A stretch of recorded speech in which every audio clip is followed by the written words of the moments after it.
पाणीअ जी ताक़त सां हलंदड़ डायनामोर मां पैदा थींदड़ बिजलीअ खे पन बिजली चइबो आहे, जंहिंजी पहिरीं मुकमल अॾावत 1992 धारे कैनेडा जे नयागरी नाले दुनिया जे वॾे में वॾे आबशार वटि थी।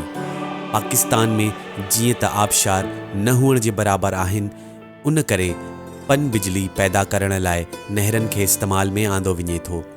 इन मक़सद सां कंहिं नहर खे ऊचाईअ ते आणे उन जे पाणीअ खे हेठि केराईंदा आहिनि।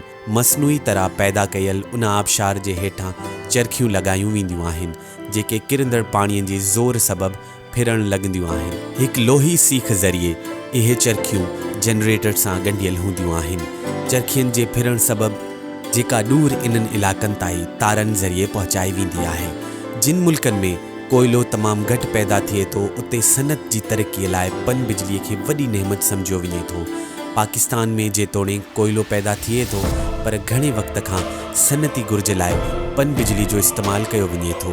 ख़ैबर पख्तूनख्वा में मालाकंड, वारसक, दुर्गई, पंजाब में रसूल, मियांवाली, मंगला ऐं तरबेला ऐं सिंध में कोटड़ी प्रोजेक्ट ज़रिए पन बिजली पैदा करण जूं स्कीमूं अमल हेठि आहिनि।